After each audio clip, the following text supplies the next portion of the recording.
You wouldn't believe it, but in the past year, we've seen a 50% increase in businesses with SBA loans. What are some of the reasons people seek an SBA loan? Well, most of the time, it's a small business seeking to get some help through a difficult time.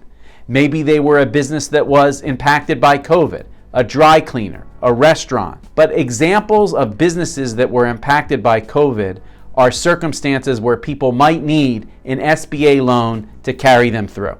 I want you to understand that failure to keep up with your SBA obligations can lead to serious financial and legal consequences. Here are some things you may want to know. First, the financial consequences. The loan can go into default, which can be very stressful and problematic. There's significant interest with the SBA loans.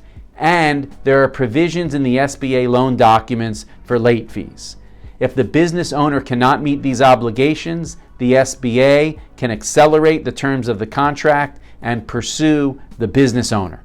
Some additional financial consequences of falling behind on your SBA loan have to do with collection efforts. The SBA can look to collect that debt by using collection techniques that could or might include garnishing wages or levying on your bank account.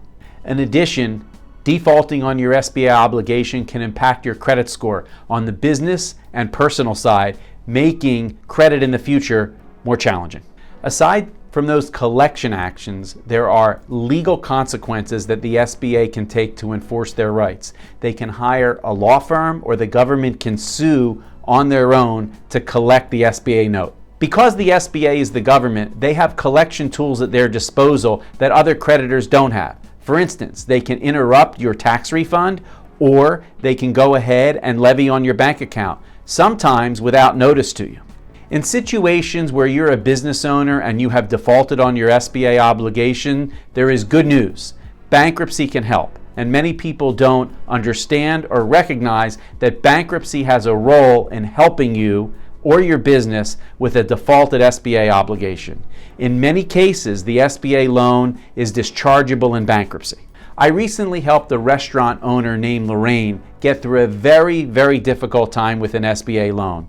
Lorraine had taken out an SBA loan right after COVID happened, and she took out the loan thinking that COVID was going to ultimately end sooner than we all knew that it did. So she had very good intentions, but unfortunately, her business didn't rebound in time. Food costs and wages increased at the same time that the SBA obligation was coming due. It became very, very hard for Lorraine to meet her SBA obligations.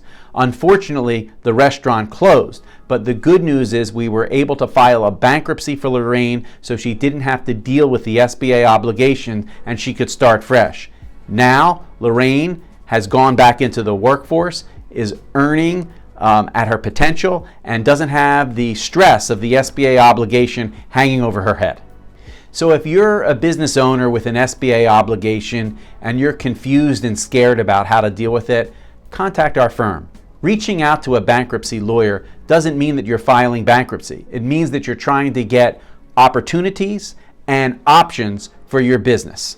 My name's Perlman. I'm a bankruptcy lawyer. If you or someone you know is in business and experiencing financial distress and needs advice on how to deal with the business distress, we are available to be able to provide a free initial consultation.